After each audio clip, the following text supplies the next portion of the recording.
Hey, there we are. Let me just get the chat set up. I know I always say that, but I can't do it ahead of time. It only allows me to do it once the video starts.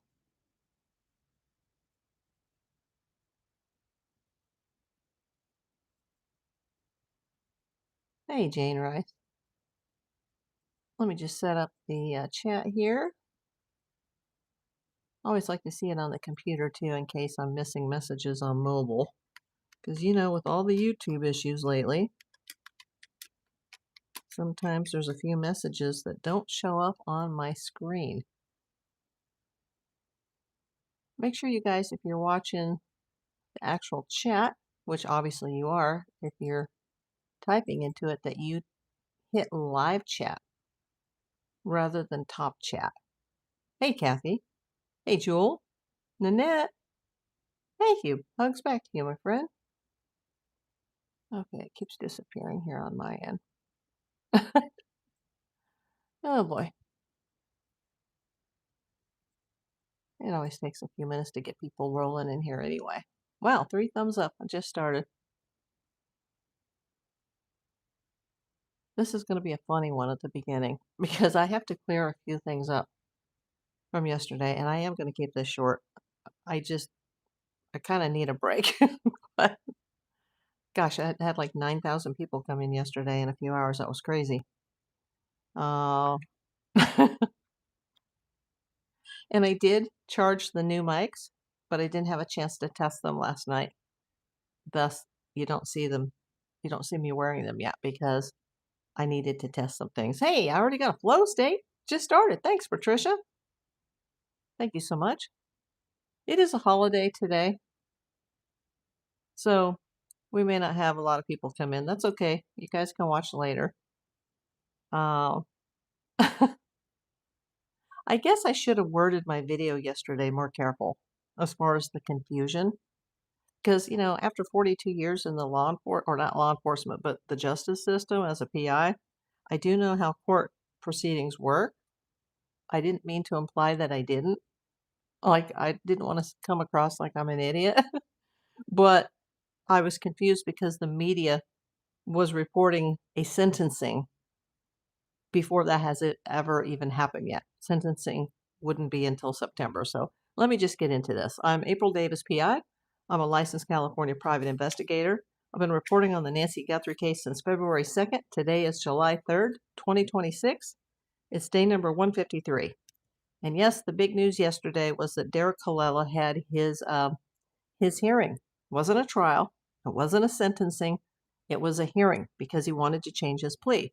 Now, I hadn't realized that in the past he must have pleaded innocent because when the FBI came to hook him up in early February, when this case just started, he immediately basically surrendered, like, yeah, I did it. But I guess by the time he got to the federal courthouse in Santa Ana, he must have said, I'm innocent, because this past week I've been hearing rumors that he was going to change his plea. And I thought, well, how does that work if you already said you were guilty? But apparently he must have pleaded in the Santa Ana portion of the case to innocence and then decided, like, I guess he got a good lawyer who said, no, you're going to plead guilty and we're going to ask for 5 years probation. So that request is on the table. And he did get charged with 2 counts, but it wouldn't be 5 years plus 5 years. It would be 5 years each, serving those terms concurrently, meaning at the same time for probation, if he gets that. Let's see. Boy, we already got a spammer in here. Oh, you can see your son's house from there. Thank you. That's so cool. That's awesome. Anyway, that's my Hollywood green screen. Let me think today. So I didn't mean that I was confused. I was confused. I wasn't confused how the court system worked. I was confused how the media was already reporting that he was sentenced to 5 years plus 5 years, which no, he wasn't. He wasn't sentenced to anything yesterday, but he was ordered to report to a residential rehab, but he was released from court. I mean, he literally walked out the door. Have I ever met Buddy Epson? No. Welcome in, Jason. Let's see. So let me just go over it just to clear a few things up. Oh gosh, no. All these timeouts already. We just started. So, Derek Kella pleaded guilty in federal court to 2 counts of harassment using a telecommunications device for sending fake ransom messages to the family of missing 84-year-old Nancy Guthrie. Okay. The hearing took place on July 2nd. That was yesterday, before U.S. District Court Judge John Hinderaker, don't know if I'm pronouncing that right, in Tucson, Arizona. Yes, it was transferred from Santa Ana to Tucson. No, I'm not a lawyer. I am a private investigator. Got to take another person out. Okay. So, core details of the plea and the hearing. Remember, this was a hearing. This wasn't a trial. The charges: 42-year-old resident of Hawthorne, California, pleaded guilty to 2 federal felony counts of telephonic harassment. He was initially hit with stiffer charges, including transmitting interstate ransom demands. Yeah, that's serious. The admission: Kella admitted that on February 4th, he used a VoIP line, that's voice over internet protocol, if you don't know what that means, to send text messages to Guthrie's oldest daughter and son-in-law. The messages demanded a Bitcoin transfer. He also placed a brief 9-second phone call to a family member. Now, I have heard that that family member was Annie, but we cannot prove it. I'll go watch Nancy Grace if you need a lawyer. The motive. According to the U.S. Attorney's Office for the District of Arizona, Kella acknowledged he had no connection to the actual abduction. He was simply a cyber imposter who followed the case on TV, grabbed the family's contact info online, and sought to exploit their tragedy to see if they would respond. Hey, Kinsley. Drug abuse disclosure. During the change of plea hearing, Kella tested positive for drugs and admitted to using methamphetamine 4 days prior. He stated he was not currently under the influence, but the court immediately ordered him to enter a residential drug rehab treatment center. Now, yes, they did, but they didn't cuff him and take him away, because I've seen people here in LA County where as soon as they get out of jail, they're then taken to the court-ordered rehab. He was able to walk out the door with his parents and his lawyer. He was able to walk out the door a free man. Now, it doesn't mean that he's never going to serve any time for this, because his sentencing is September 10th, and he could face up to 2 years in federal prison. He could face a $250,000 fine. The lawyer is simply putting the deal on the table that in exchange for pleading guilty, that they would like, 5 years of court-ordered probation per each count, but not one after the other, concurrently. So he would serve both of those 5-year probation periods at the same time for the 2 counts. Now, that doesn't mean, though, that the judge is not going to throw the book at him. I think it's going to depend on what happens in his rehab and if he's a good little boy. But remember, he has an extensive criminal history. So when I said yesterday that there was some confusion, I didn't mean that I don't understand how court works and the criminal justice system works, because I do. I'm not a lawyer, but I'm a lifelong private investigator. It's just that all the media was going, "Oh wow, he's free and he got probation and he got rehab and that's it." That's not exactly true. It's not it. We still have to wait to see what the judge decides during his next hearing, which is a sentencing hearing on September 10th, I believe. Carla, welcome in.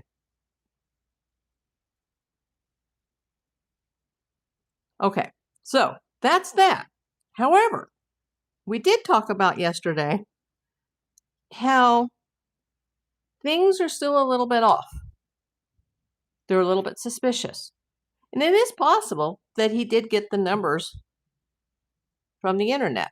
But remember, he's got the band Secret Mutilator that's performed in one of the same clubs in Tucson that Early Black, Tommaso's band, has performed in. They allegedly have the same band promoter, DJ Mojito. They are connected through the 6 degrees of separation, even though he is not specifically a Tucson resident. He is a Los Angeles County resident and was living in Torrance at the time that he claims he committed those crimes, sending the text ransoms. Now, there's people all over the internet. You can't believe everything you hear on the internet, but there are people that are doing deep dives on this. And there's a Reddit discussion that I read. Hey, Bruce, welcome in. Everybody welcome Bruce Davison, our newest member from the Philippines. We're not talking about that today, Saxon. I'm just going to go straight for the timeout button. Somebody wrote a post last night. Jesus, what's going on? Are people off work because of the holiday? So it's like a night chat instead of a day chat. Let's discuss what seems to be off in the criminal complaint against Derek Kella, or if you want to pronounce it the Spanish way, Derek Kella. Okay. We're gonna get the spammer again. I knew it was coming. Okay, details of the criminal complaint against Derek Kella may be the key. Now, this is very important to listen to this. On or about February 4th, 2026, shortly after the video was published, Annie Guthrie and Tommaso Cioni, the daughter and son-in-law of Nancy Guthrie, both separately received a text message from the following phone number. Of course, they leave that out. Actual text message directly from the complaint, that is the federal complaint. Did you get the Bitcoin? And he was trying to say we are, like where, like WE''RE, but he said were. Did you get the Bitcoin? Were waiting on our end for the transaction. That was the full text with a misspelling. I guess he didn't do well in English in school. Did you get the Bitcoin? WERE, were, instead of we are, waiting on our end for the transaction. Hey, Rita. That text message is a demand for ransom? Question mark. Now listen to this. This is important. I noticed this as well. Like, I've been suspicious of this guy from day one. Even though he may just be the scumbag that I said that he is, yesterday. It doesn't even mention Nancy Guthrie. Did you notice that? To me, this text is more to confirm if A&T were able to secure the Bitcoin to proceed with the transaction. I've said that from day one. It sounded more like there was a pre-established relationship between these three people. And it was like, hey, where's my Bitcoin? I'm waiting to complete the transaction. But it doesn't mention the kidnapping. It doesn't mention Nancy Guthrie. That's a ruse to suggest prior knowledge by the victims. Let's see. Hey, Lori Smith. I'm thinking the family pushed for plea deals so they would not have to testify in a trial or were refusing to cooperate. Can't say I blame them. Not sure, because apparently nobody from the family was there. But once again, in that text, there was no mention of Nancy at all. The complaint, the federal complaint, which I don't have a copy of, but I would like to look at that, goes on to state, Kella stated he pulled family information from a cyber website, and he has been following along and watching TV. Approximately 3 minutes after the text messages, Kella called a family member of, once again, spelling, he said of the Nancy Guthrie. Whoever typed this is really off, which lasted 9 seconds. Okay, so he called a family member, which lasted 9 seconds. We talked about that. However, note the complaint says family member without a name indicating neither A or T. Otherwise, it would have been stated. And then they mentioned that there are 2 other family members left, Savannah and Cameron. Key timeline events to keep in mind. This is important too. February 2nd, KOLD receives first ransom note demanding $4 million in Bitcoin with February 5th deadline. February the 3rd, which was a Tuesday, TMZ receives the same ransom note. February 3rd, first time public is introduced to Tommaso Cioni as the son-in-law. Oh gosh, another problem. We got more trolls, so we got people watching. Thank you to the 53 people that are watching and not trolling. February 3rd also, Ashley Banfield cites a law enforcement source, and by the way, that was a federal law enforcement source, that Tommaso Cioni may be the prime suspect. Also on February 3rd, a lot happened on February 3rd. That was a huge day in this case. Annie and Tommaso were captured inside their car. I like that word, captured, inside their car, trying to evade the cameras. February 4th, according to this, Kella sends the texts at 6:02 p.m. Those are the texts that went to Annie and Tommaso's private cell numbers, which he allegedly got from the internet. Now, the same day, according to this, on February 4th, but later, the Guthrie children post their first Instagram video at 9:23 p.m. That would probably be Eastern time. No, Pacific time. Pacific time, because Savannah and Cameron had already arrived to Arizona. So I'm corrected on that. But so supposedly, Kella sends the first text the evening of the 4th at 6:02.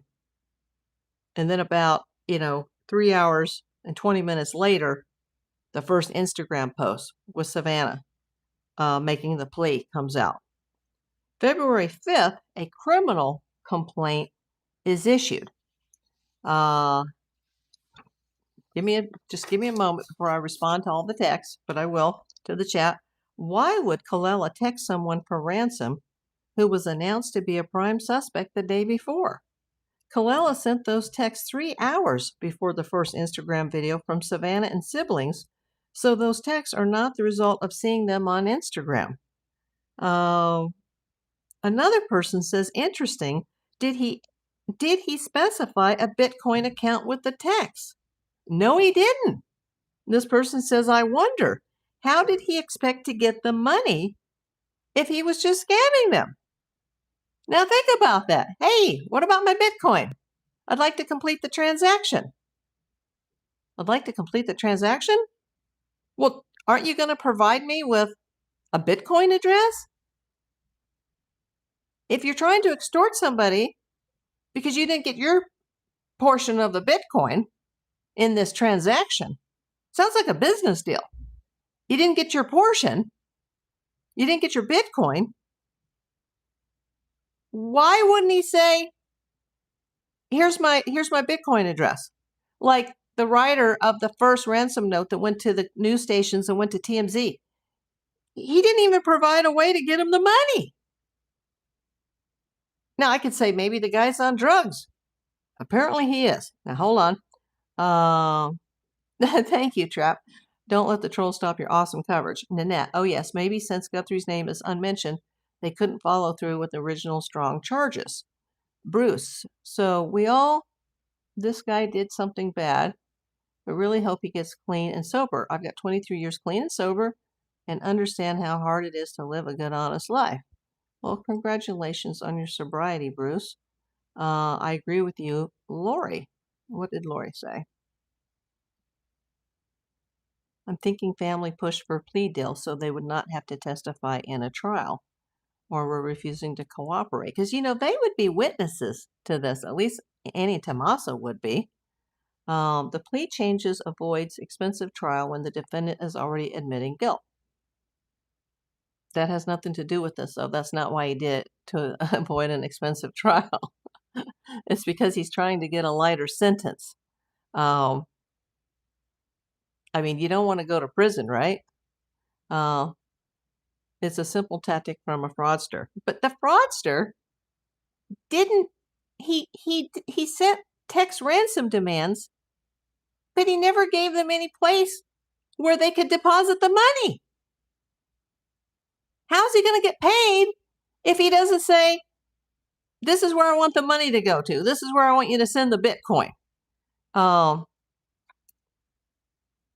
Now, somebody else says, the thread above has the exact details of the entire text, as stated in the criminal complaint. There was nothing further in the text message. Yes. Where's my Bitcoin? I'm waiting to complete the transaction. Well, who are you? Who are you addressing this to? Is it about Nancy? Is it about the man on the moon? Nothing about Nancy, nothing about a kidnapping, nothing about how to contact him further, nothing about why would you ask for the Bitcoin? It'd be like me asking the chat, hey, I got you guys, I want you to mail me something. But you know what? I'm not going to give you my address. Well, how are you going to send me something if I can't give you my address? Or I say, call me, but I don't give you my phone number. Huh? And remember, he was blocking his number through a VoIP line, a voice over internet protocol. That's how you block out your number. But it's not a total block because the FBI was able to trace it immediately. Why not say, hey, I want my Bitcoin. I've got your mother. And here's the address where you send the money. Just, hey, what about my Bitcoin? I said from the very beginning, this sounded like somebody who already had an established relationship with the victim's family. This is all pure conjecture here, people. But this is a very good post. Now, somebody else responded, no, he didn't know that. He's a junkie who wanted to get some money while binging meth for who knows how long.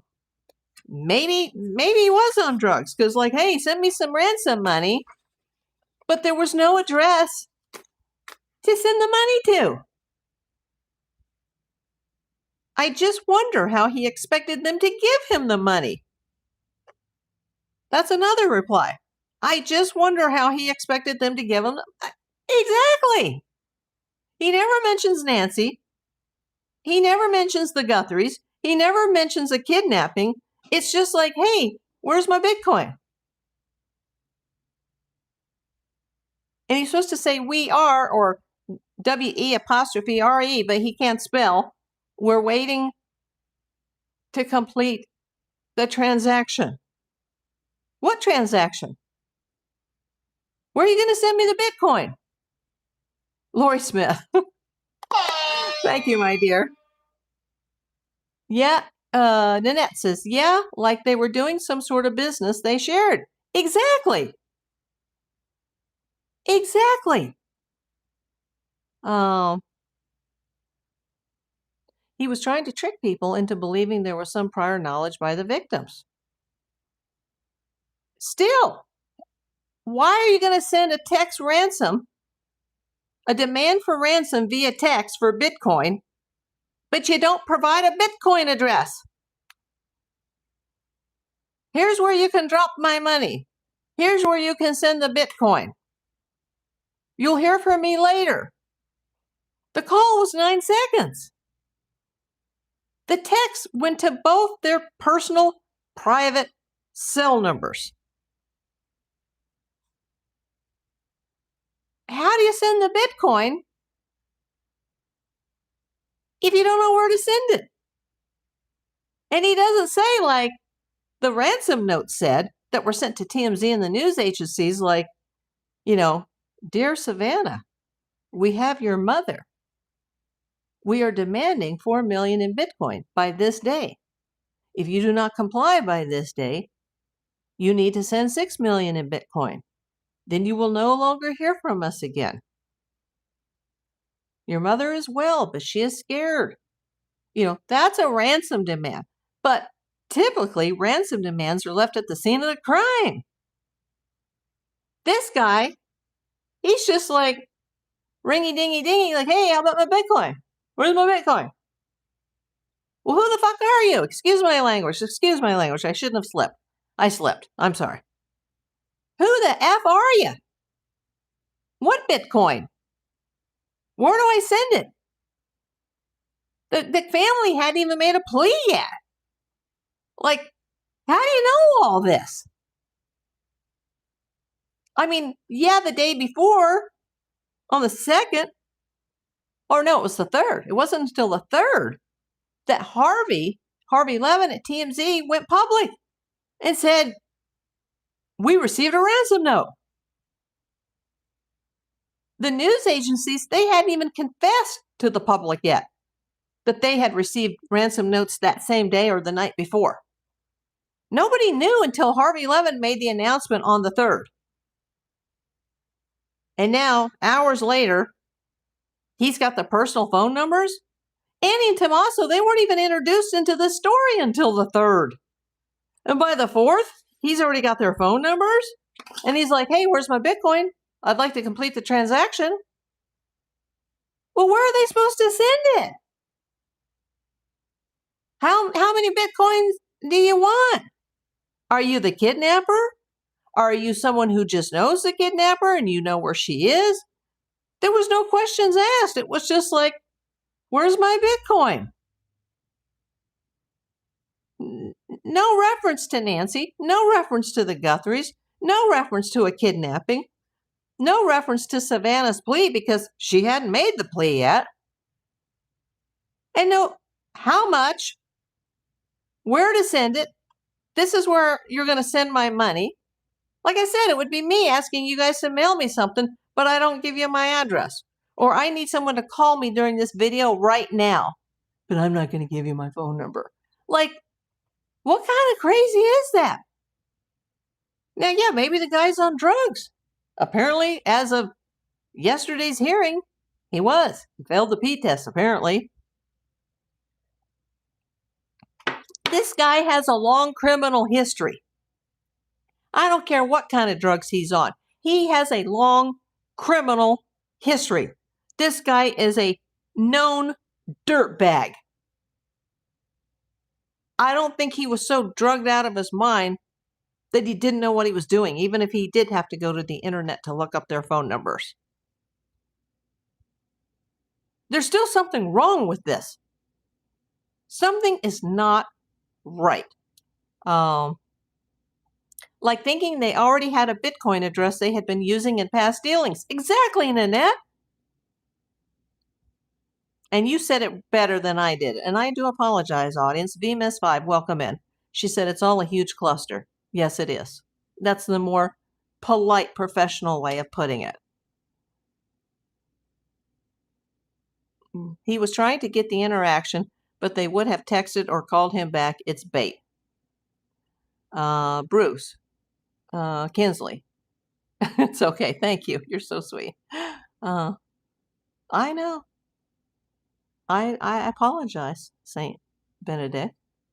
Sometimes it slips out. I'm upset about this. For some, it was instant no-brainer. She was kidnapped for ransom. Not necessarily. We don't know that for sure.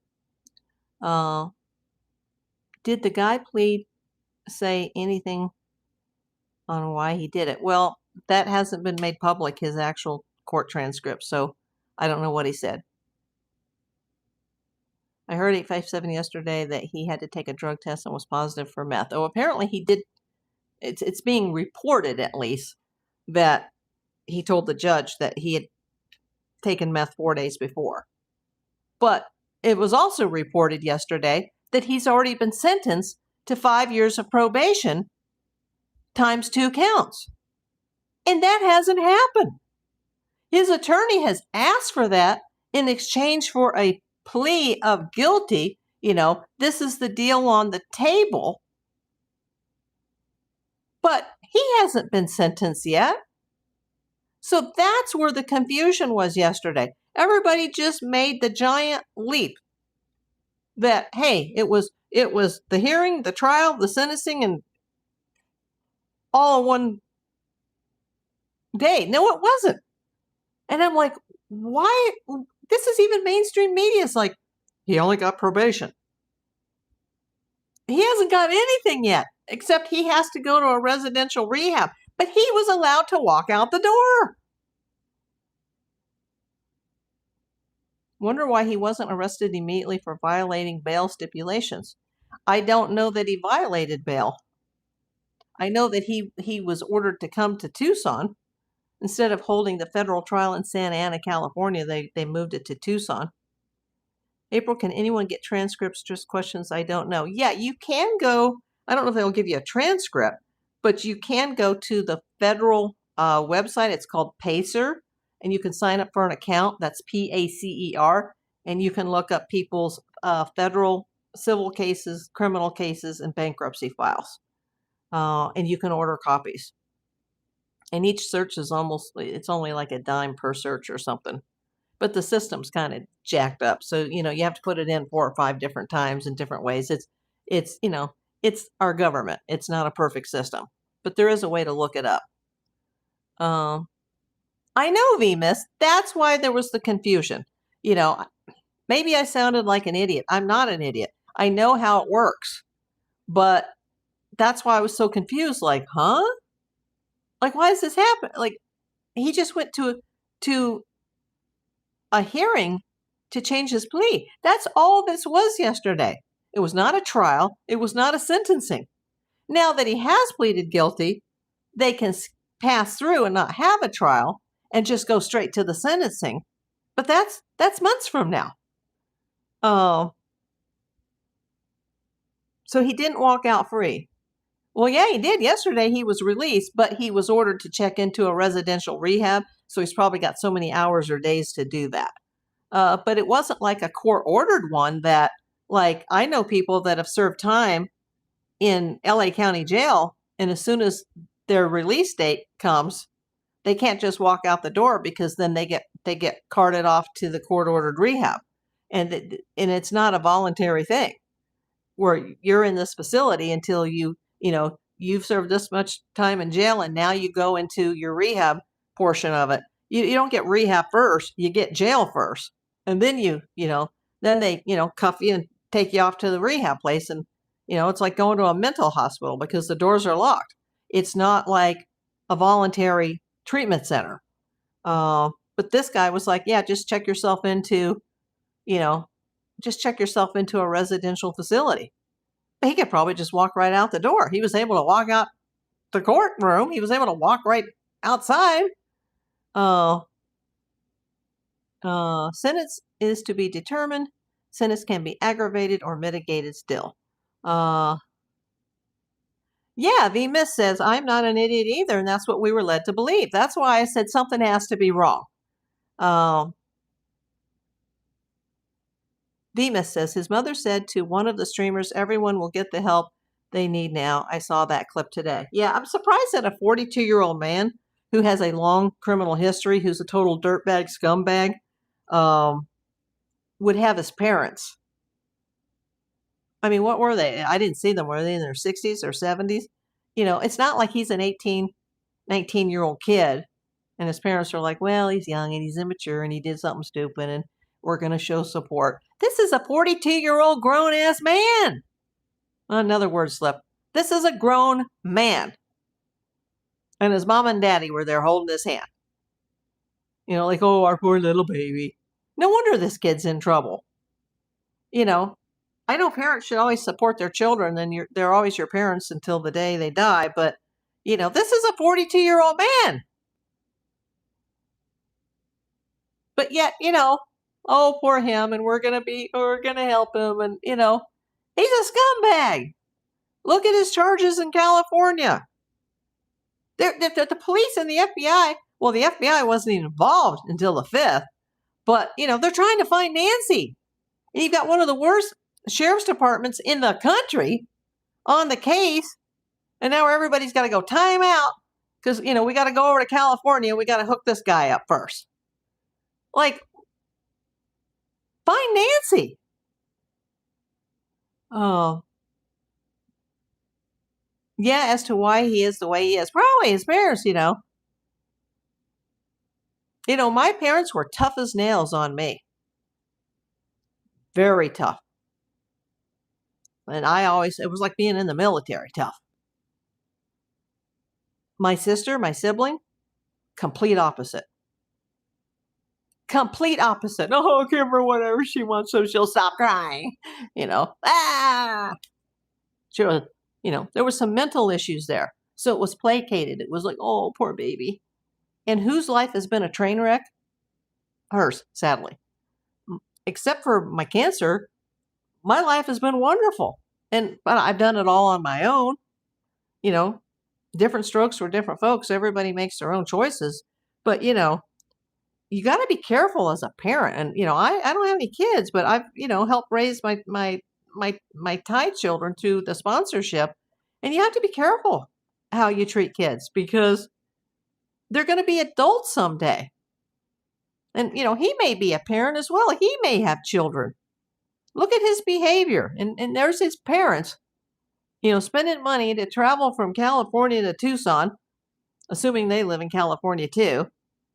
Probably have to stay in a hotel and pay for his damn lawyer. I'm just so mad. Like, this guy is a moron. I hope that he gets the maximum, which would be 2 years in a country club federal prison. Fine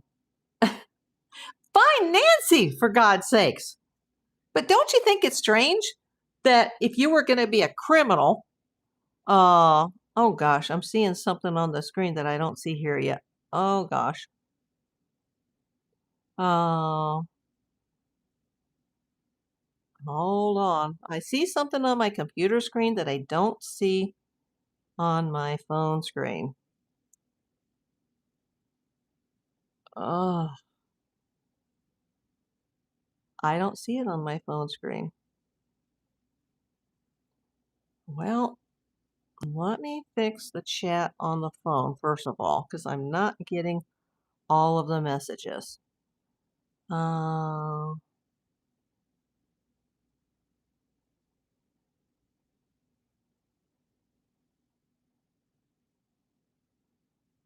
Let me back up. Just give me a moment, people. This is funny. YouTube has been funny the last 24 hours, I have to tell you. Now, Bruce says he was taken by marshals to rehab. Well, I've seen pictures of him on the various news stations where, he was walking right out the door. So I don't know about that. Well, he's not a free man yet, but I saw a picture of him walking out the door.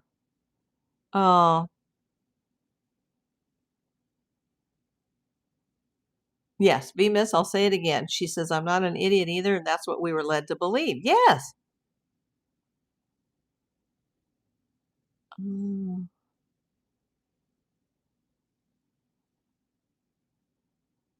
Suzanne, I believe there's more to this than we know at the moment. This is federal court. Very possible, Suzanne. I think that's the point that I'm trying to make here. Kinsley. Yep, find her. Absolutely, Kinsley. Lori, if it was you or me, we'd go straight to prison, but since he's a druggie, as a mitigating factor, he gets to walk. That's messed up. Well, we'll see what happens in September. And if he, based on his criminal history, let's say that he does just get, concurrent sentences of 5 years probation, one, for each count. That's still going to be very hard to walk the straight and narrow, for 5 years, because he's a criminal. He's a scumbag. And a lot of people that are criminals and scumbags also suffer from drug problems, alcohol problems, mental health problems. Maybe his mom dropped him on his head when he was a baby. You can't fix stuff like that. If the guy's a D-bag, he's a criminal, that's not going to change. No matter what the judge says, okay, we're going to give you a chance, man.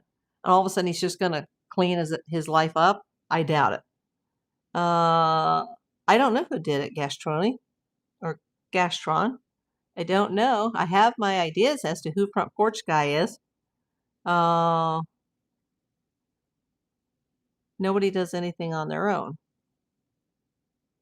I've already had communication with the FBI Gastro, but not regarding Derek. Emerald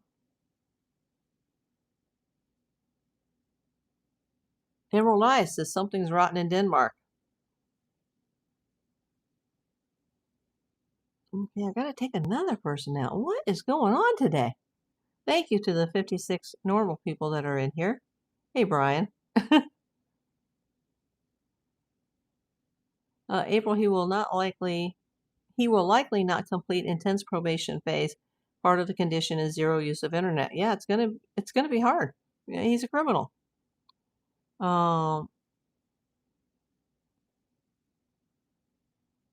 Well, after 42 years of being a PI and seeing criminals and knowing them all the time, people don't change. A leopard doesn't change his spots, you know? Very few people are able to go into the system and come out rehabbed. Very few. It does happen. It does happen.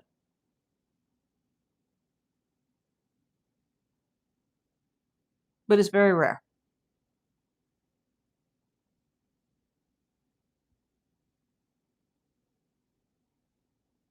These people, excuse me, I gotta hydrate. There's usually some type of problem, whether it's physical, it's mental health. There are issues that causes the substance abuse. It causes the crimes. Remember, it's expensive to be on drugs. So people have to come up with a way of getting money. People like this, they're what I call and what the system calls lifers. They've been in trouble their whole life, and it'll never change. We are talking about Derek Kella in the Nancy Guthrie kidnapping case and all the confusion surrounding his court hearing in Phoenix, or not Phoenix, Tucson, yesterday. And oh, by the way, speaking of confusion, and I don't mean this in a mean way, but I do have to explain this often to my audience that when I'm live, if you're not in the chat and you're only in the comment section, you have to swipe left to get into the live chat. Most of you guys understand that because some people will come into the comments over and over and go like, I'm here. Hey, everybody. Hey, this person or that person. But nobody knows that they're there because they're not actually in the live chat. But then we have the people that come in after the video has ended. And as you know, it takes, I'll explain it again for the 100th time, it takes YouTube approximately 24 to 48 hours to process the video. You can see it, but it's still processing on the YouTube end, which means you won't be able to see the chat right away. In fact, you won't even be able to see the super thanks button, it works much like the super chat button, but you won't be able to access it, it's bad for us content creators because most people that watch, if they haven't watched during the live, they're going to watch within a few hours after that live, especially on a case that we're making videos about every single day, and then the next video is going to come tomorrow, and then the next video is going to come, within the first 24 hours, you've got most of your audience already there. But those people are like, well, I can't see the chat, or I want to financially contribute, but where's your pay button? People have yelled at me even before it was monetized. Where's your pay button? I wasn't monetized at the beginning of this crime series about Nancy Guthrie. And some lady who seems like a very nice person, by the way, she went berserk last night. It's the kindest way of putting it, in the comment section, trying to tell me that the chat was broken. But this was after the video had already played and it was still processing. And so I immediately responded back just to say, hey, that's a YouTube thing. It takes 24 to 48 hours, but thanks for coming in. Thanks for watching. But if you want to, wait until, tomorrow or the next day, I still have that video from February. Like, I think it was February 8th. It still hasn't processed yet. It's still saying processing, processing, processing. That was 5 months ago. Okay.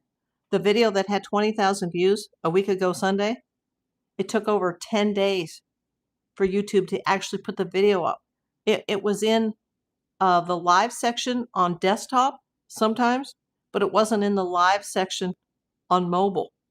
And I lost, all the future views because it was, it was the biggest live I ever did.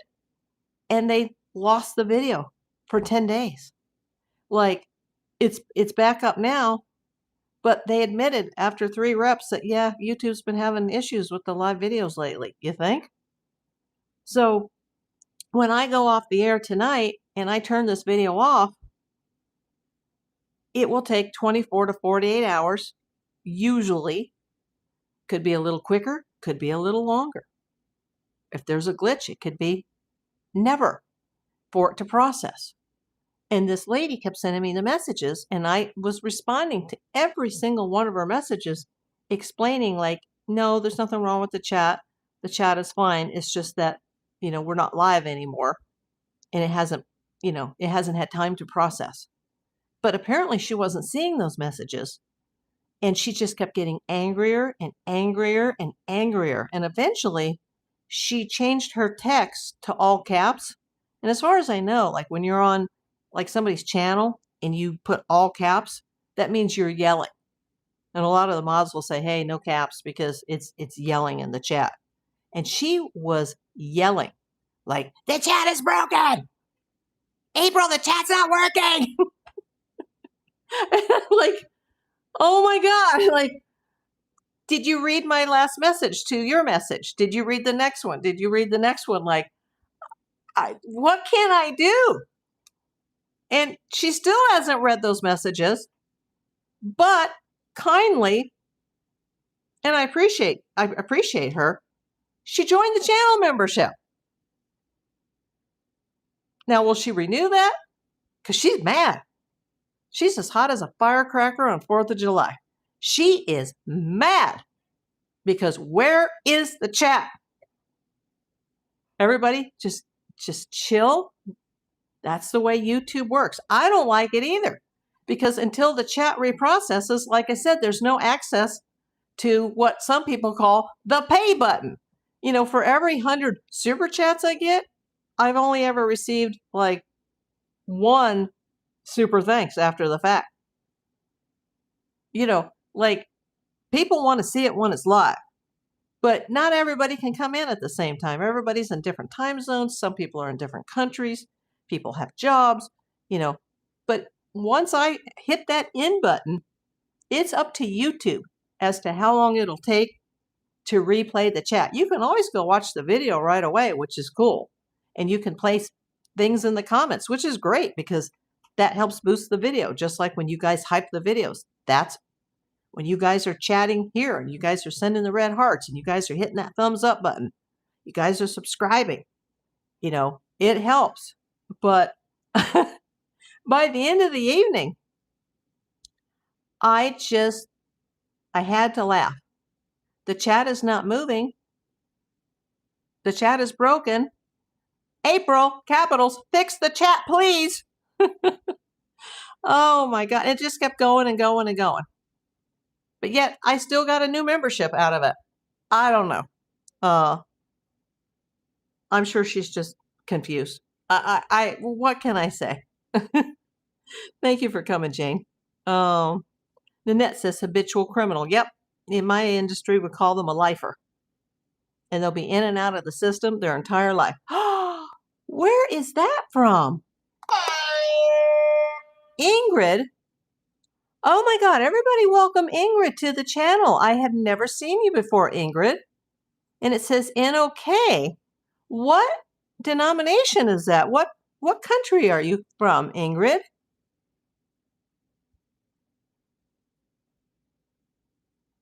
Where are you coming in from? Wow, I've never seen that before. I've seen American, Canadian, Indian, Israeli, and British sterling pounds on here. But I've never seen that one before. Does anybody know what that means? And where are you from, Ingrid? Norway. Oh, well, I had a friend in high school named Ina, and she was from Oslo, Norway. And I remember she was a gorgeous blonde. She was one of the sweetest people I ever met. She didn't go to my high school, but she went to a high school with my best friend who had previously gone to my high school. And I met her once I had my driver's license. I went over to my friend Cindy's house and I met Ina. And she was just a gorgeous, gorgeous girl. A sweet soul. Wow, it's Norwegian. Wow, that's awesome. Are you new here to my channel, Ingrid? If you are, please subscribe. I hope you are subscribed. Jeff says a lot of channels are complaining about YouTube. Why are some channels able to do play music, drink, swear, and YouTube wants to punish the good channels? I know. I got punished, and I never even had a copyright claim or a copyright strike ever. And all my videos passed the checks, and they still nailed me. Ingrid says she used to live in LA. Oh wow, that's why I started to listen. Yeah, are you new today? Make sure you're subscribed, Ingrid. Gosh, if you're in Norway now, like what time is it in Norway? I've been to Europe, but I've never been to Norway. And I bet it's just beautiful there, especially in the wintertime. You get the auroras, the northern lights. Ah, I would love that. I don't think I could handle the cold, but I would definitely love the aurora borealis sightings. Yeah, big hello to Ingrid, everybody. Well, thank you for listening. Yeah, if you're just new here, make sure to go to my playlist and you can see all the videos on the Nancy Guthrie case. It's 1:12 a.m. Oh, wow. It is 4:12 p.m. Friday, July 3rd. And of course, the 4th is 4th of July.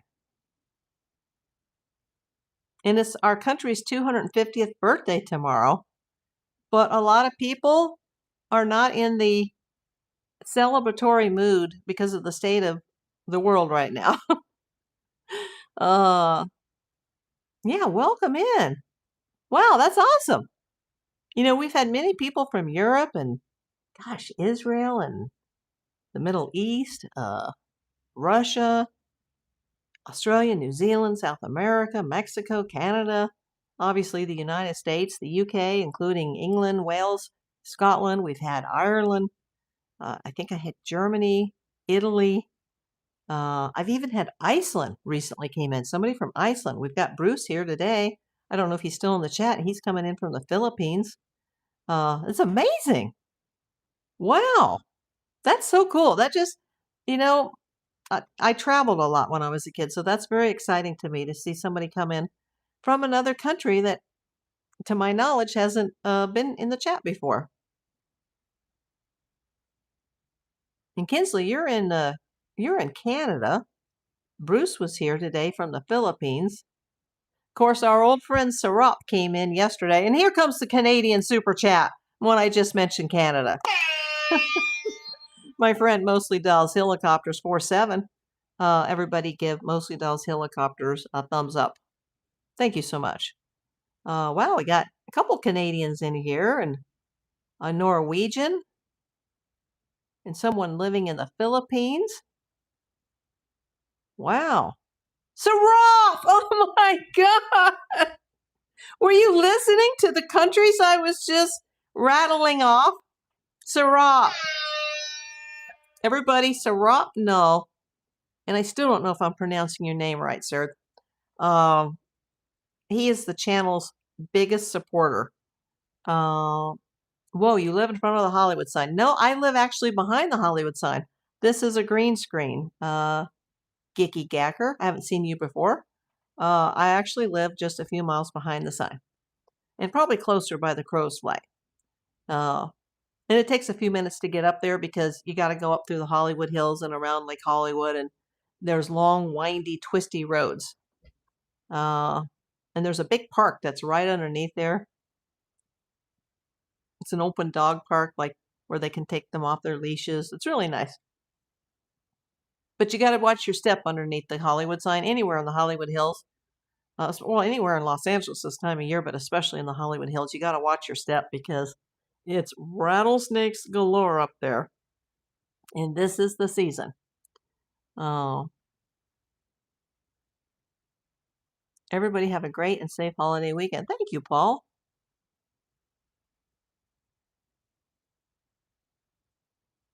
Oh, no.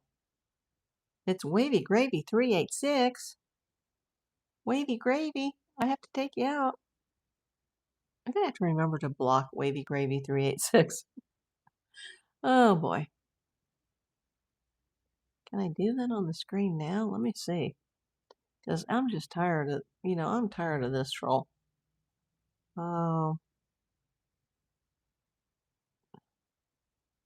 Yes, Griffith Observatory is close.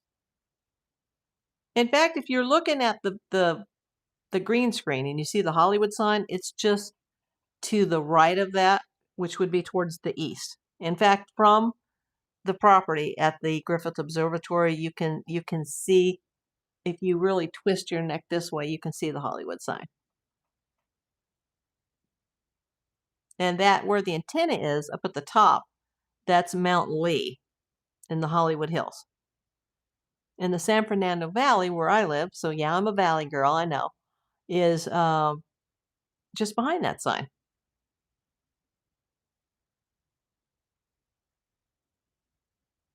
Mostly Dolls Helicopters coming in with the membership custom emojis. Thank you for showing those. Now the one on the end, that's a YouTube emoji. But the first 6 there, those are mine. I checked last night, since I had new members that came in yesterday. I did check, and they still said I need another 4 members before I can get just one more emoji. Yeah, I love the Griffith Observatory too. I used to know a guy that worked there, and worked for the city of LA, and he worked there for a while, and I'd go up there a lot, and I'd love, they have like a theater that you can go into, and the seats kind of lay back, and it's very relaxing. They kind of recline, and they turn out the lights, and then there's a movie on the ceiling, and you're just like, it's like you're floating through space. It's just great. Uh, you know what? That is completely uncalled for, Mr. Boston. You're being taken out. Please don't come back to our channel. Or I should say my channel. Yeah. Everybody just ignore the trolls. I got 55 people in the room right now in the house. Can everybody give me a thumbs up? I got 42 thumbs ups, and I've got 55 people in the house. So, wow, we have Israel in today. We got the Philippines. We got Canada. We got Norway. And we got the United States. Mostly Dallas Helicopters coming in with the thumbs up. Thank you so much. Yeah, those penny jewels, they really add up in a month's time. They really do. I appreciate those as well. Hopefully YouTube is going to run some type of promotion again soon, and they're going to, toss a few more of those out to people. Thank you, Jeff. So, Roth! Not necessary, my friend. Jeff says, I really like your Nancy videos. You do a great job. Jeff, this is not just a true crime channel. This is about my life after cancer. So just go to the playlist, everybody. There's something here for everybody. But if you are into the Nancy case and true crime, then go watch my true crime playlist or my Nancy Guthrie playlist. Oh my God, I can't catch up. I can't keep up. Like I said, you know what? I need to get a soundboard. I'm going to look for a soundboard. I just got to be careful that it doesn't have animal sounds, because that'll freak out my rabbit. So rough. Let me go heart these on the desktop. Thank you so much, my friend. Totally unnecessary. I just want you to come in and enjoy the show, Sarah. And it must be very late for you, because I know you're 10 hours ahead of time. Is that correct? Is it 10 hours ahead in Tel Aviv from Los Angeles? Thank you so much, my friend.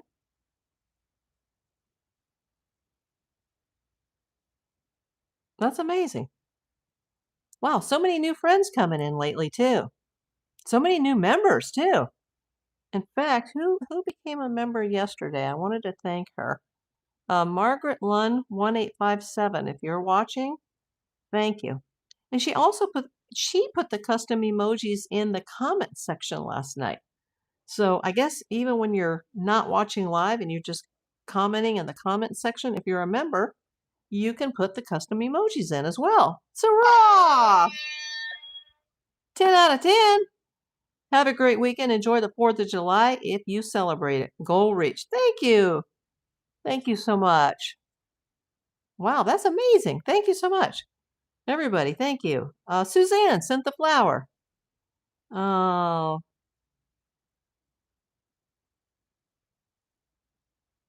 uh-oh, we got another troll. Thank you so much. No, I appreciate everybody supporting the channel, you know. It just helps enormously. It helps keep it going. But it's totally not necessary. You really want to help me, you know, share the channel. Let's get those views up. I know. It doesn't bother me at all, Jeff. I've been a PI for 42 years and I've heard it all, so it just rolls right off me. I've been called everything on this channel from triple chin to fat to yellow teeth to trans. And by the way, I completely support the LGBTQ plus community. I am an ally of that community. Not a member, but I am an ally. Everybody here is welcome as long as you behave. No politics, no religion, no arguing in the chat. The last couple of videos, I've been accused of being Rosie O'Donnell. And I'm like, well, is that a good thing or a bad thing? Because, you know, Rosie, she is a multimillionaire. She's a very talented person. If she had a YouTube channel, which maybe she does, I'm not sure, I haven't looked, she'd have like 1 million followers probably in one day. Or should I say 1 million subs? Like, you know, there's talent there. So, you know, I don't care what you call me. Oh, yeah, some people just have nothing better to do. You know, life is short. I can tell you that. My life just went by like, especially once I became an adult. As a child, you know, things go slowly because you're like, oh, I can't wait to grow up. But once you're an adult, it just goes like that. What did I miss? Mostly those helicopters. Sent 100. Thank you for the jewels. Yeah, I got to get hydrated. I felt one of those heart flutters again. I absolutely hate this medication change. And I hate that I've already had 2 heart surgeries and these little flutters are still here. So true on life is short. It is. But I do believe that there's something afterwards. Hopefully that's true. Greetings from Iceland. I just mentioned Iceland earlier. Oh my God. I don't know if I can pronounce your name. Hormozel? Hormozel. I'm sure I'm messing that up. Hormozel YouTube. Thank you. I can't believe it. Norway, Iceland, Israel, the Philippines, Canada, and the United States. Heavy storm tonight. We're 55 miles away from the next neighbors. Oh my God. What town are you in? I would love to look you up on the map. The loneliest place in the world. Oh my God, it's beautiful. And I bet like Norway, you guys can see the beautiful aurora borealises. Oh my gosh. Storms in Alabama too. My German wife and me moved 16 years ago to this place. You know, I'm quite a bit German myself. No, you're fine. Yeah, I'm British, Irish, and German, and apparently like 3.5% Italian.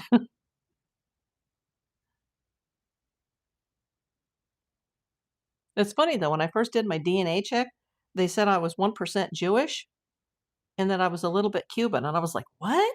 Like that can't be. And that's all disappeared. Now they've taken the Cuban part away and the Jewish part away, but now I'm supposedly Italian, and a little bit Eastern European. Like there must be a little wee bit of Russian or something from that part of the world in me, but mostly British, Irish, and German. So wow, that's awesome. We live here after breaking with our hospital work 40 years. Oh, okay. So you're retired. Okay. No, I understand your English just fine. I just don't know how to pronounce your name. So obviously that's probably a German name. Well, say hello to your wife. I hope she's watching as well. I hope you're subscribed to my channel. You're welcome to come in anytime. Oh, David, we have to take you out. No negativity today. Usually people that say things like that are usually people who wish they lived here. We have our dream of a green and harmony life. That's awesome, my friend. Wow. I wish I was younger and I could travel to some of these beautiful places.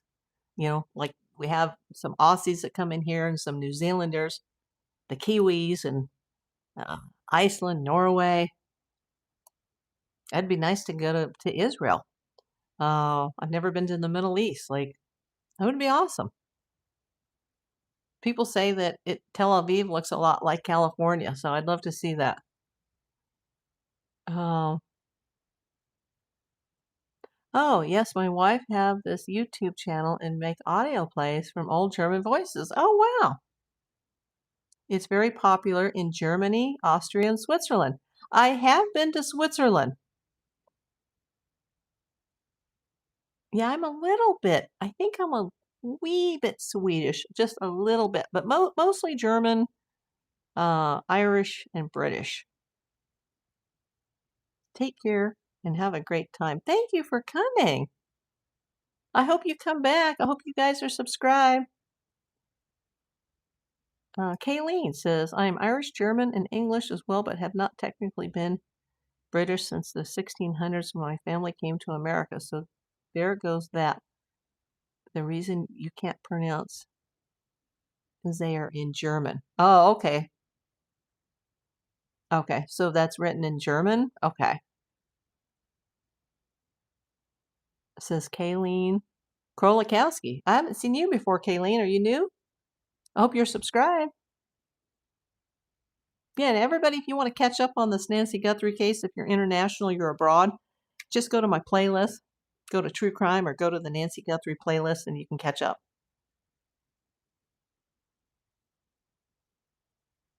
Ingrid says, Israel is beautiful. Tel Aviv is a little like California, well, by the beach at least. I hear the same thing they say that about like Sydney, Australia, like Bondi Beach, that it's like California.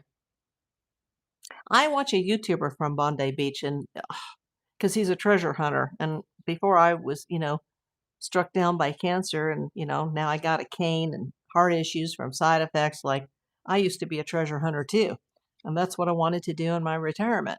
It would be so cool if I was physically well enough to do that, and I could go out to the beach and have like my GoPro on, or um, something similar to a GoPro, and I could be watching down the beach live, and I'd be hunting for you guys. But I guess that wasn't the way my life was meant to turn out. So, but yeah, I hear it's beautiful there. Wow, this is awesome. All these international folks coming in. Yeah, in a matter of hours, it's going to be a holiday here, but there's a lot of people that are sitting on the fence this year about that holiday because it's the 250th anniversary or birthday of our country in just a matter of hours. But there's just been so many problems the last number of years. Jeff says, I was in the hospital for 2 years. They told me I would never make it. I had sepsis. Everybody is a blessing. Every day is a blessing. Yes, I am so happy I found your channel. Thank you for always being positive. I try, Jeff. Although you may not want to watch the beginning of this video if you weren't here earlier, because I did make a mistake, and I did let a few curse words slip out because I'm so upset about this Derek Kella situation, and this guy's out walking around. Well, hopefully he went to his rehab yesterday, but come on. Let's find Nancy. Everybody hashtag justice. for Nancy. This is about finding Nancy. This is about keeping her relevant because a lot of people are not reporting on her anymore. I know there's a number of YouTubers who are, and I appreciate those people. I don't know any of them personally. I do know the Juice now, like through YouTube, and we're friends and we have each other's phone numbers. But I just want justice for Nancy. We can always talk about other things in the future, but I think once an arrest is made, there's still going to be a trial, or trials plural, and this isn't going to go away for a long time. Kind of like the OJ case, it just kept going and going and going for years. The Menendez brothers case. That's still in the news. That's still going, even though those guys have been in prison for decades. We're always going to keep this relevant. We're always going to pray that she's brought home. We're going to pray for peace for Savannah and family. And, if somebody close to her is not involved in this, then I feel really bad for them if they're not involved. I'm not saying that they are or they aren't. I don't know. I do have my strong feelings on some of the goons that are involved. The worker bees, the goons, front porch guy, getaway driver. I've got strong feelings on that. I might be wrong because I'm not investigating this case. I don't have access to any more evidence than you guys have access to. But there's definitely a lot of red flags with this case. There are red flags with this Derek Kella situation. There are red flags with certain people that knew Nancy on a regular basis. There's a lot of red flags. There's a lot of questions here. There's a lot of things that need to be answered. I still go with this is the Savannah factor, or something related to her, or it was a kidnapping for ransom gone wrong, but yet it still does not have what a typical kidnapping would have. People don't send ransoms to TMZ and news stations. They leave ransoms at the scene of the crime. They don't spend 41 minutes in a house. They don't hit a neighborhood like that that's a complete maze and it's pitch dark. How would they have known all the security systems or lack thereof, where the cameras were, where they weren't, what subscriptions were or weren't? Somebody had intimate, firsthand knowledge of the ins and outs of that neighborhood and that property. Hey, I've got my mojo. Welcome in. How long has she been away from home since the kidnapping? She was last seen on the night of January 31st by her immediate family and by an Uber driver who drove her. The last person outside of the family to see her was the female Uber driver who dropped her off at her daughter's house on Saturday night, January 31st. And she allegedly, had game night and dinner at their house and was driven home by her son-in-law. But nobody else has seen her since the night of the 31st. But based on the evidence secured in this investigation, it appears that she was taken away, between 1:30 and 2:30 in the morning on the night or early morning of February 1st, which was a Sunday morning. So today is day number 153. Yeah, 153. In fact, it's 5 months and 3 days today. So we're already in the start of the 6th month. And let me tell you, this case was pretty much already toast, in my opinion, within the first 5 days, because the FBI, they weren't allowed to come in until the 5th, and the scene had already been released prematurely by Sheriff Nanos and the Pima County Sheriff's Department. And that's a big mistake, and you can't go backwards. You can't backpedal from that. That case, when, even if they arrest somebody, there may be a hard time prosecuting because you can't go back from the mistakes that were made early on in this case. Yeah, that is a long time. These cases have to be solved within the first 24 to 48 hours.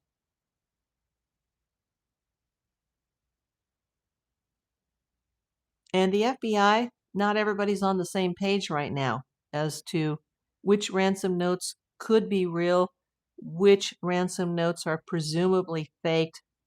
There's been a lot of news on this case in the last week. There's been more things that have transpired in this case in the last week than has happened in months.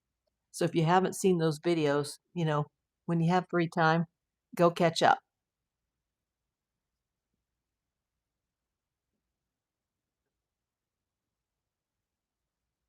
Wow, I just can't believe I have so many people in from so many places.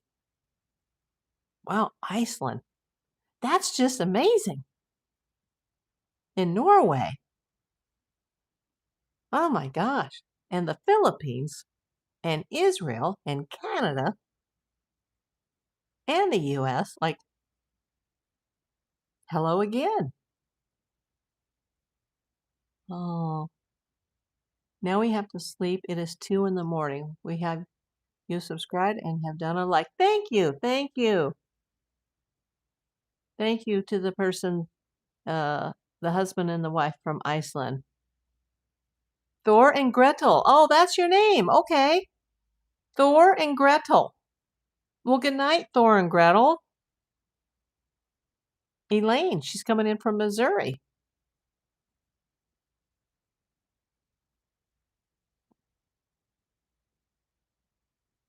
Welcome in, Missouri.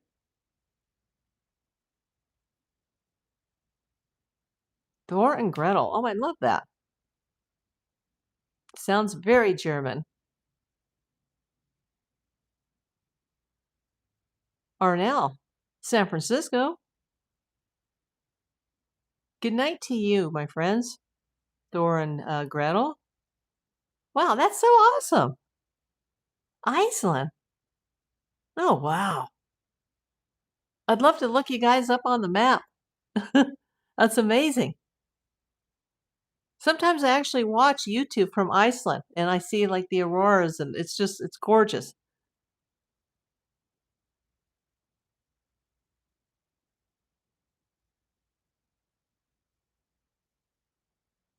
What makes them think she is still alive? I don't think she's still alive. I think she passed away very quickly. She didn't have her medication. And remember, there's still conflicting information. There's been this rumor that's still floats occasionally that says she didn't take her medication when she got home from that dinner Saturday night. And if that's true, that's another red flag. The ever-changing timelines by the police department is a red flag. The unsecuring of the crime scene is a red flag. The fact that Savannah apparently wasn't notified right away, to me, is a red flag. I should read up so I know what you're talking about. If you can understand my English, go see my playlist. Go see the Nancy Guthrie playlist. I have over 100 videos on this. Actually, quite a bit more now. Or you can just Google it too. Yeah, I doubt it would be a less than 1% chance that she's still alive. I just, they even have a ransom note that says she passed away.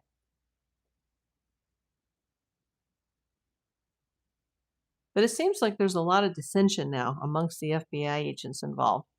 And I've heard there's dissension between the Washington, D.C. office and the Phoenix office, who they're actually leading this case. Now, they do have like a smaller office in Tucson, but if you look up the FBI, they don't list that office online because FBI, they have offices all over the place, but their only main office that the public knows about is in Phoenix. Those notes were fake.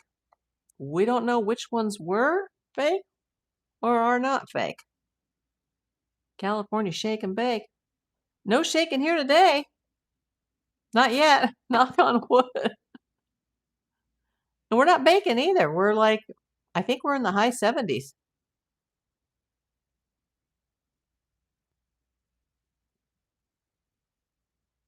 Still really nice weather. The AC hasn't even been on the whole time I've been on the air. And I've been on the air for 80 minutes. It was on a little earlier for a few minutes, but that was it. So, July is pretty mild for us still. But where I'm located, it's not shaking and it's not baking. But I am superstitious, so let's knock on this paper on my desk, because paper is wood. Let's knock on wood. 101 today in North Carolina. Well, that's baking, especially with the humidity. Yikes. That's not pleasant. I'd be beautiful there in the wintertime, but the summers, yuck. They would not send notes to TMZ. Not typically, no, they wouldn't, Jeff. That's very sus. Thank you, Suzanne. She says, I love your chat. Well, I love the fact that you're coming to watch the chat. This has been amazing today. I've even had super chats from other countries, from Israel, Norway, and Canada. Like, that's crazy. And the US. That's crazy. I can't publicly state who I think is involved. I personally don't know if the family is or isn't involved. If I did, I wouldn't say it here, but I really don't know. I do think there's a ringleader, and there's the goons. There's the hired goons, meaning front porch guy, whoever was the getaway driver. Because as somebody said here previously, I really don't think front porch guy went in and took her and then said, hey, stay here, Nancy, on the porch while I go get the car. Like, valet, the car. Like, there was at least 2 people, at least, at the house that night. There could have been more. And were they working as a group together, or are they working as the goons for someone else? And most of the criminal profilers in this do say it's the case of the chef and the waiter, the worker bees and the queen bee, the puppet master and the goons, however you want to put it. I do have an idea who I think is involved as far as some of the goons. I have strong beliefs on that, but I'm not going to publicly name a suspect here. But I don't know if Nancy or I should say Annie and Tommaso are involved. I have no idea. I hope not. For Savannah's sake and the rest of the family's sake, I hope not.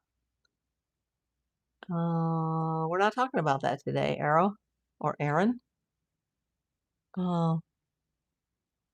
We all know it was Nanos' first day. Just kidding. I'm not naming anybody. Suzanne, thank you for the butterfly, my friend. Yeah, we're up to 346 in joules today. That's definitely helpful. I appreciate that. I'm telling you, in a month's time, because YouTube pays like in a month's time, but then they pay a month ahead. So anything I make in July, I won't see till the end of August. But let me tell you, everything that will come in during July, even those little rubes or jewels that convert to rubies for me, that's like for every 2 pennies in jewels, I get like I get 1 cent. And who sent the flow state? Let me see. Susie short sleeve, or Susie short sleeve. Thank you.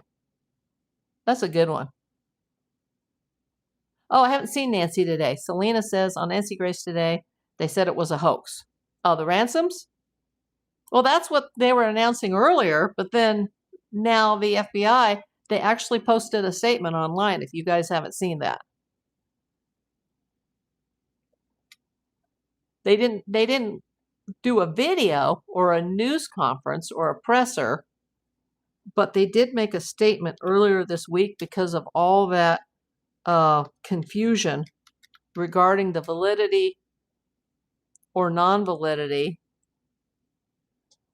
of these ransom notes. I'm trying to see it here on my computer.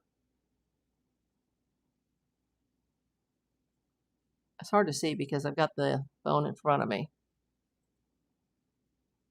Okay, the FBI Phoenix did release, this was 2 days ago. If we haven't read this before, I don't think we have. Let's go over it. The FBI and its task force partners have received several ransom notes over the course of this investigation. Some have been deemed to be extortion attempts without legitimacy. Other ransom demands may potentially be legitimate and are still being investigated as such. This case continues to be investigated as a kidnapping for ransom case. That's interesting. This case continues to be investigated as a kidnapping for ransom case. The FBI has and will continue to offer all assistance possible in the investigation. However, local authorities remain the lead. That's an important statement too. However, local authorities remain the lead. That's kind of scary, actually. Jeff says, a lot of people disagree with me. I think it was a ransom gone bad. Possibly. We still can't forget the Savannah factor in all this. This lady is the 84-year-old mom of a famous person, a celebrity who's on television 5 days a week, who has millions of dollars. As a Hollywood PI, I can't exclude that. Oh.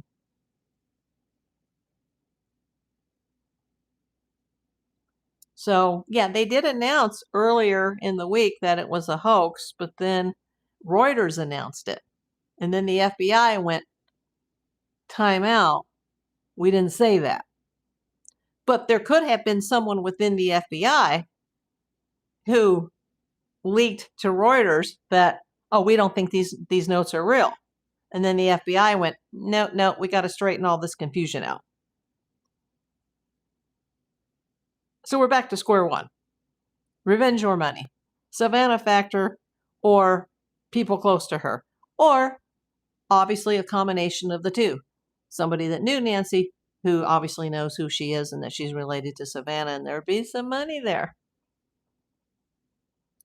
But if we go back to the beginning of this video, I do question a lot about this Derek Kella scumbag,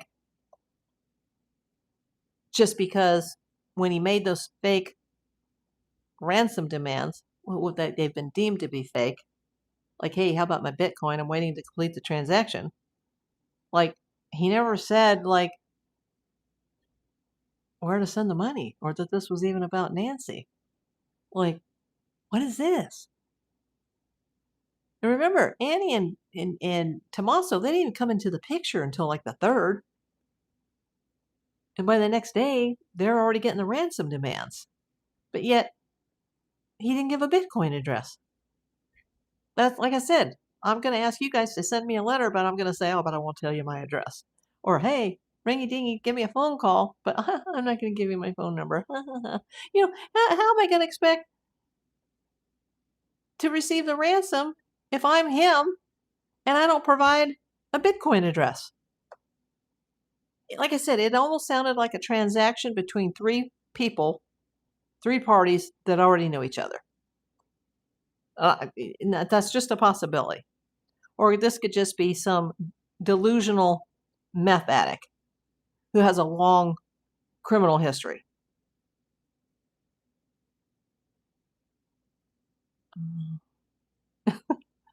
Jeff says that's right. About what?